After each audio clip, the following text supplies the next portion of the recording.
there were several points where I was like, I don't want to do Talent Stacker because I've heard people on Reddit say, you're not going to get a job in the Salesforce world. There's a lot of negativity out there, but it was all consolidated. It was all organized. It was all backed by enthusiastic people who really, you guys know what you're doing, and you guys have a recipe, and it works. I mean, I know that you can use that as a podcast tidbit, but it definitely does. And I reached out to several people, and you know, Darius was one of those, and I knew that he was in the program, and I was like, hey, give me your real uh, thoughts on this, and he was just like, listen to them, 100%. They know what they're doing. As long as you're willing to put in the work, as long as you can do that, I was like, hey, I love having this support structure. That was a very big deal. Well, congratulations on your role, dude. Man, congratulations to you too. That's so awesome. The same week. I know that's so great. I love it.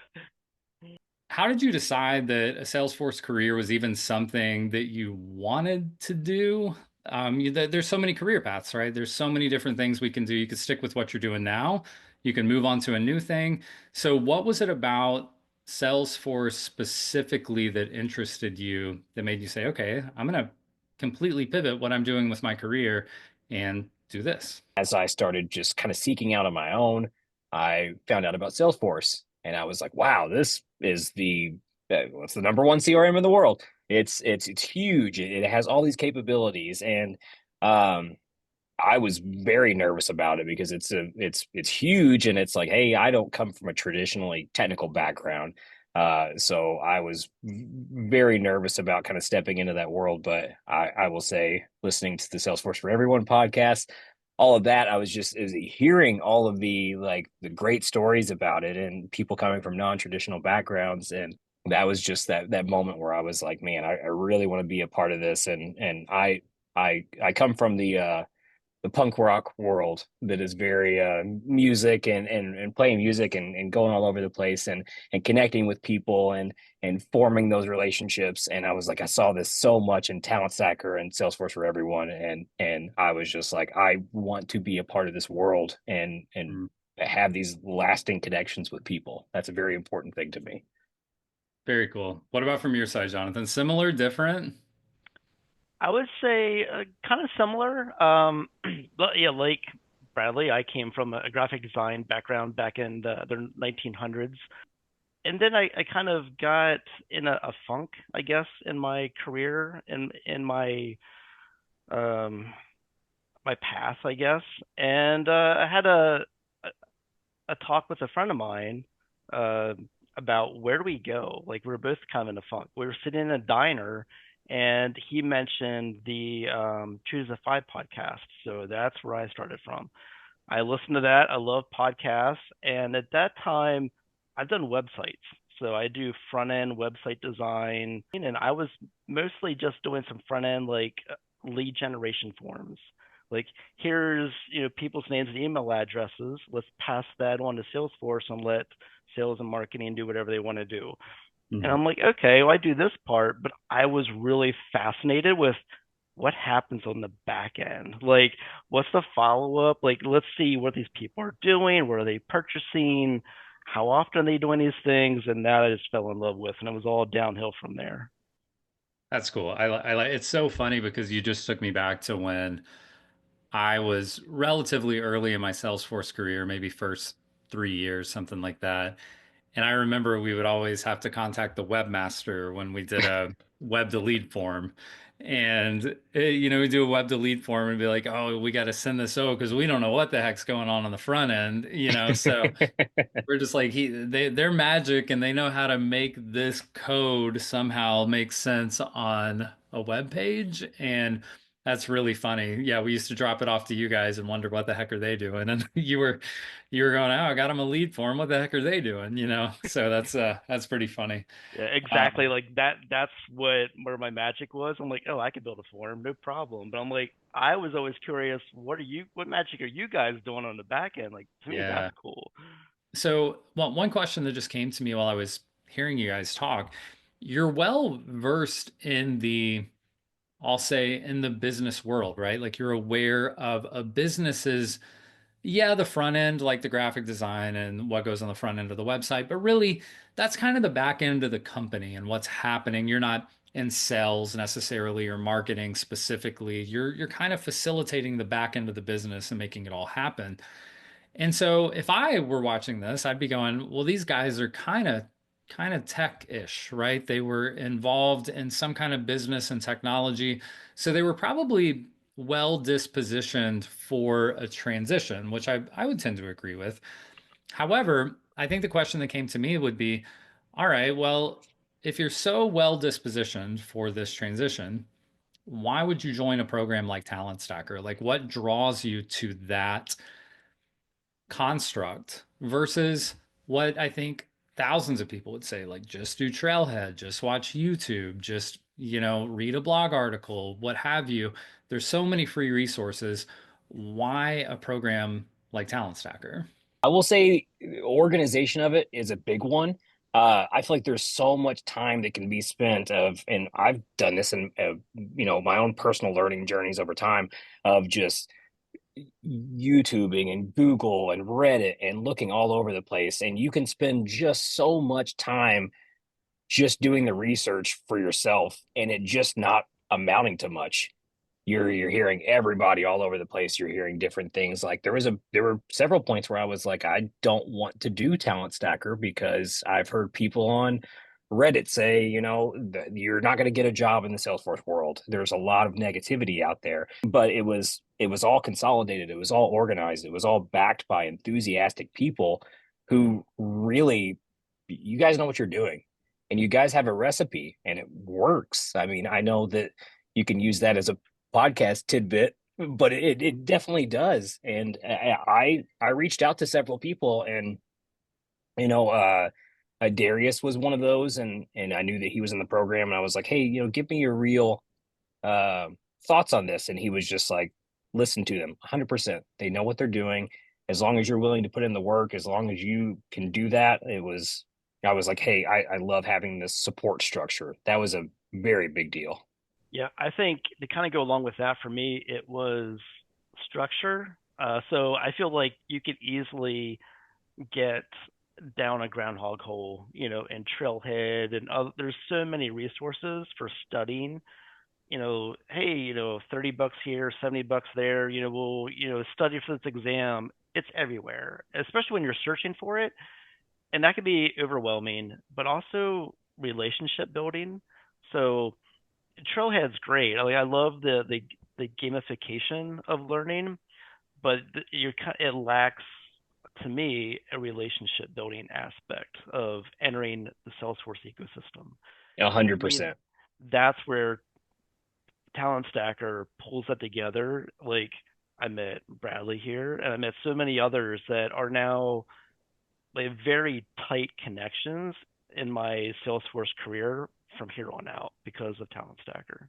Community is a big thing to me. I I truly enjoy community. People are like, how do you, I talk to other business owners and they're like, how do you post like on LinkedIn and Facebook and like all this stuff every day? And it's like, I don't know. I like hearing from people. Like I like to hear what they have to say and comment back. And sometimes they come meet me in my DMs and want to talk about something a little bit offline. And I just enjoy the whole aspect of it. Like we have a meetup Saturday here in just a couple of days.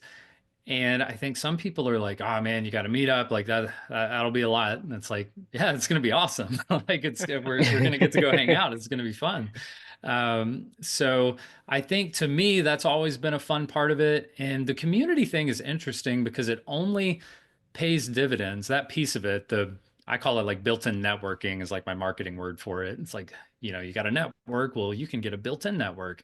And that built-in network only happens if you lean into it, if you take part in it. And I think you guys are good examples. Like anybody watching this, go, you can see their names in the video, right? Like go look them up on LinkedIn and just scroll backwards and see what they were doing for the last 30, 60, 90 days. And you'll see a very obvious lean into the community. And that's part of how networking works. It's that simple. It's not some big magical thing where you go to events and have cards and shake hands. It can be, but it doesn't have to be. and just look at their LinkedIn profiles and backtrack a little bit. That's a perfect example of how to network in the current era. So I think going forward from that, what do you think was maybe the one or two biggest things that made you feel like, I just don't know? And then how did that change as you move through it? How do you feel about that reservation now? I don't think I had any reservations actually. Hmm. So because I think for me, I was already in a spot in my life in my career where I felt like I don't say bored, but not I was not gratified with where I was. So for me, it was a real no-brainer, and the fact that this is something I can do without, I don't need a 4-year degree or a master's degree. And, these positions aren't requiring like, you need a bachelor's degree for this. It's, a certification, yes, but also experience and the willingness to just plow forward and be an awesome person, right? So that that was sold. I'll say, for me, I first got into Trailhead in October of 2021. Okay. I was a little unhappy with where I was at work, and Jonathan, as you know, I think um people in web development and designers only have a certain they can hit it, they hit a wall, and they're not going to go much further. There's not a lot of growth, and especially with salary as well. And I know, I know plenty of graphic designers that they're just unhappy because you'll never move past that mark. But it was I would get a little complacent at work and then be like, I'll stop and start it. I'll stop and start it. And I did that so many times, and there was one moment where I was like, I really I if I would have just continued doing this in October 2021 and stuck with it, I'd have a Salesforce job already. And I was like, I've got to stop putting this off. I actually have to do this. And when I finally joined Talent Stacker and I started ramping up on everything and completing my trails, and it just felt so good every single time. And I was just so, I don't know, it sounds big headed, but just like proud of myself, because there's just so many times that it's just like, oh, why do I need to keep going with this? I can just be complacent where I'm at. And I was like, no, I'm not going to do that anymore. I'm not going to be complacent. I'm not going to just stick here and just not do, you know, not be happy. And like, I feel ecstatic about this right now. It's such an interesting moment, I think, when you make that mental decision, because I think there's a lot of people who can make it. I'm going to do the Salesforce thing. I'm going to transition into any new career. I mean, I have people DM me all the time and they're like, Salesforce, I don't know. Like I'm hearing mixed messages, that kind of thing. And I'm the worst salesperson on earth, because I'm just real with people, and I'll say, hey, look, I'm not going to convince you to want to be a Salesforce professional. If you want to be one, I can get you there. Like I'm good at it. I know how to do it. I can get you there if you want to be a Salesforce professional. But I don't want to make you want to be one. And so if you know of another career path that you can make more money, more opportunity, more autonomy, more opportunities to be creative with the work that you do, something you can actually feel like you're helping people as you go. You've got good salary potential. You're well respected by your peers. If you can find that somewhere else, I don't know everything. Mm-hmm. So I know what I know, and I know that you can get that with a Salesforce career. Can you get that with something else? Probably, but I don't know what it is. So if you know about it, then you should probably consider that too. But come talk to me when a Salesforce professional is what you want to be, and I'll help you out there. Once you've decided you want to be a Salesforce professional and you get moving and you know why you're headed that direction, you can take it, like you said, step by step and just keep kind of breaking yourself and saying, like, I know I want to stop. I know I want to, take maybe a more complacent path, but I'm not gonna. Like, not this time. I'm gonna follow through with this. I think again, okay, stepping forward from here. So we've gotten to this point where we're aware of Salesforce, we're aware of Talent Stacker, we decide to join. What was that process like for you guys? And it might be a little different for each person. Some people join already certified. Some people join brand new and they're just like, I heard about it. It sounds good. I'm going in. What was that process like? What do you think biggest impact? What were you surprised by? What helped the most? And for different people, this is totally different. So I'd love to hear from you guys. What do you think was sort of that biggest now that you've landed a job, you can kind of look back hindsight 2020 and go, what was the biggest impact? I will say the biggest impact is you all that are in the program and the network that's a part of it. That is such a huge thing. And that was going back to the complacency thing. That was a huge thing that lifts you out of it. There's so many people around you that are cheering you on, that want to see you succeed, that want to help you succeed. That's just it was hugely impactful to me. I almost got a job too fast in this, and that I haven't even been able to go through all of the Talent Stacker modules because it kind of hit too quick. And I was just like, well, I still I want to go back and do some things, even though I don't need to, just because every resource that's been provided has been amazing. The study groups, I've watched them from Alex and Anthony both, and they've been great.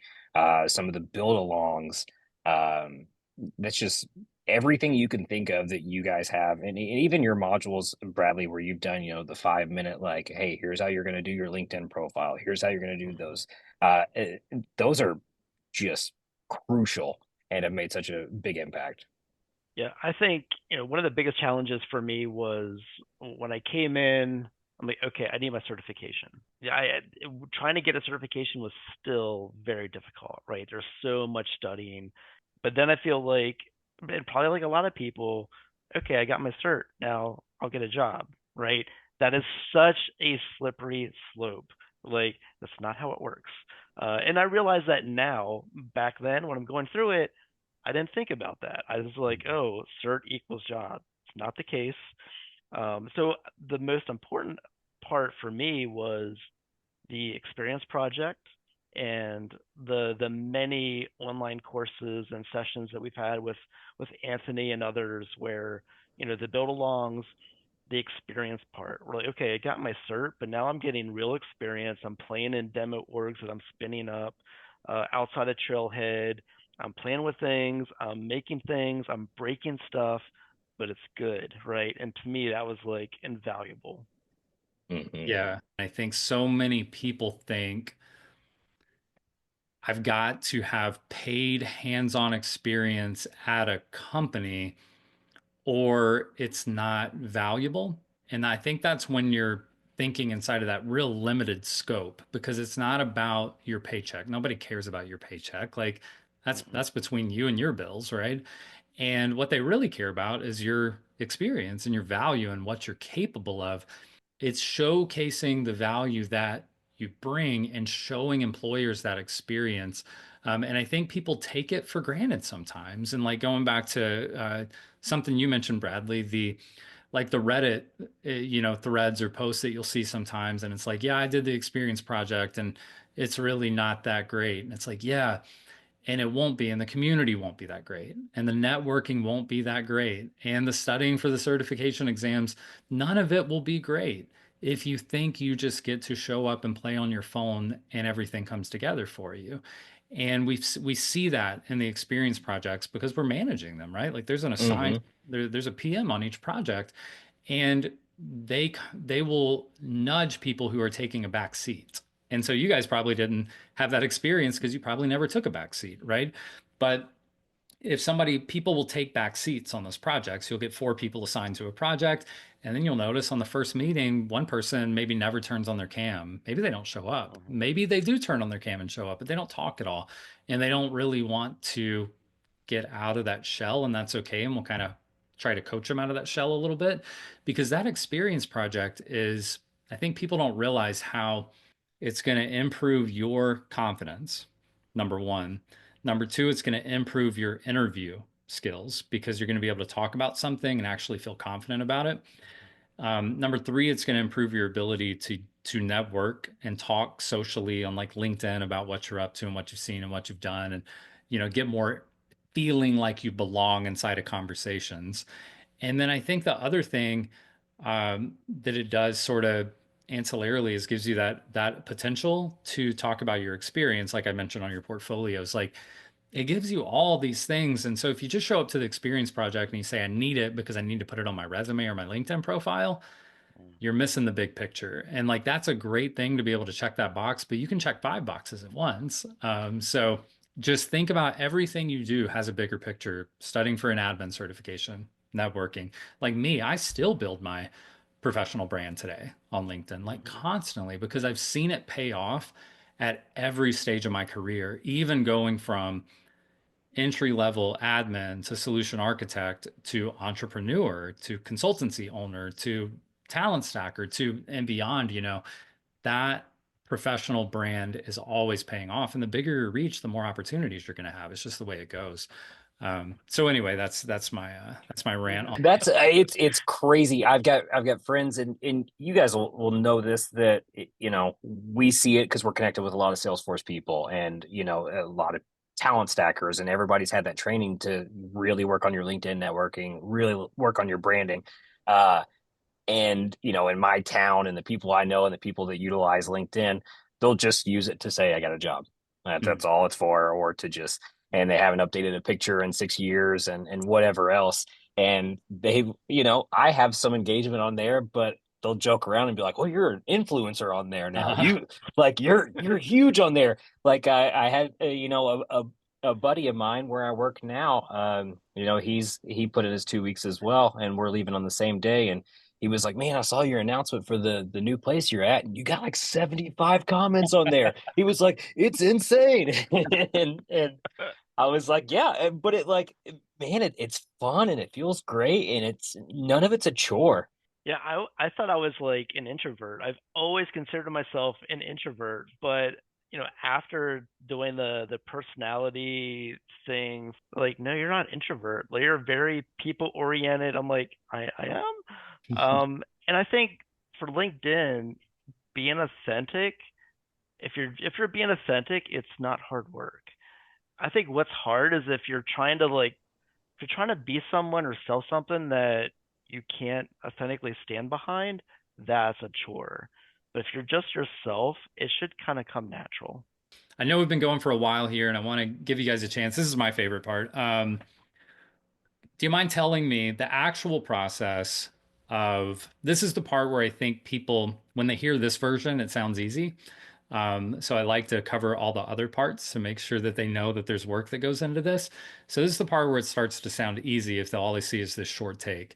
Walk me through landing the job. Like, where did you apply for it? How did you hear about it? Application, first conversation, interview process, job offer. How did that feel? What was that process like for you?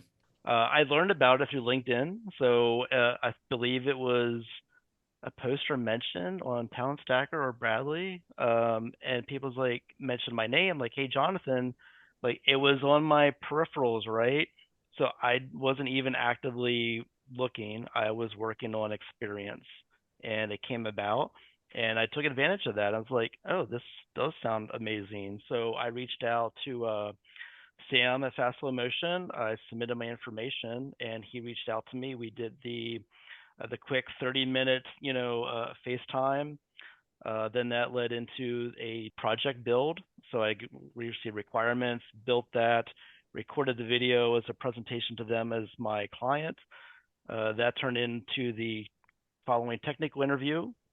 After the technical interview, we went into the cultural interview. Then in the cultural interview, that was unwrapped. I received a 50-page PDF explaining who I was as a person that blew my mind. I didn't even know this stuff about myself, so that was amazing. Then that ended up into the interview with the CEO. It wasn't just a simple offer letter. It was unwrapped everything, like, this is what we present, this is the role and the benefits, and every step was very meaningful. From the beginning, I was not actively like putting out my resume and applying to every Salesforce job in the world. Very cool. That's really interesting.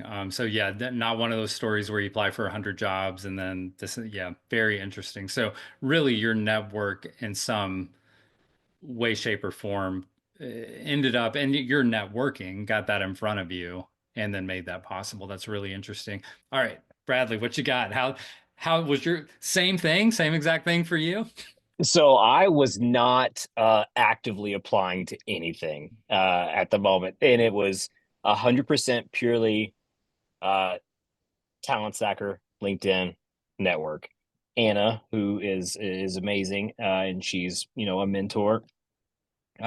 She put something out there and said, "Hey, there's this opening for a customer implementation success consultant at the startup Be Atomic," and it was a question of just message me and tell me why you like working with people, and it was open ended, and I was like, "Hey, this sounds cool. I'm gonna try this." And I messaged and I was 100% genuine with, why I like interacting with people, why I like, doing what I want to be doing. And she was like, "Hey, I've seen your content on LinkedIn. I've liked your things." And she was like, "Let's set up a call." And we had a call and it was, probably about an hour long. And it wasn't very technical based. It was very just let's get to know each other. Let's talk. And it felt so comfortable and real. And I love that. In my current position right now, I've sat in on some interviews and they can be very stuffy and and this felt really good. And so I moved past that. She said she wanted me to meet the team. It was, hey, next week we want to schedule you with the owner and another member of our team, Michael, who is a fellow Talent Stacker alumni. So that was nice to kind of have that. And so I had that interview with the three of them. Again, it wasn't super technical based. A lot of it felt like, is it a vibe check? Is it a culture? Is it all of those things? I'm kind of one of those people that's a firm believer that you can teach a lot of skill to people. You can teach a lot of tech to almost anybody. It's just, do you want to work with them? Are they enjoyable to be around? Are they good people? And so it was a lot of just conversation of who they are, who I am, how I would fit with them, and they asked what my plan was, and I don't know which cloud I'm going to go to next after this, and I don't know whether I want to be a business analyst or what that may be, but I was excited about any opportunity, and I was like, hey, I'm down to do whatever. This is my new era. uh Show me what you want me to do, and I'll do it. I waited probably 3 or 4 days and I was just like, well, they hated me. They will not call me back or anything. And it was a long weekend, and I gave appropriate amount of time, and I emailed back to Anna and I said, hey, just looking for an update. And she said, hey, do you have a few minutes for a call today? And then I panicked again. No, it was, I made the call, and very just like, hey, we want to offer you the position. And I asked her, I was like, she said it was between me and somebody else that they liked a lot. And I asked her what was it that made them choose me.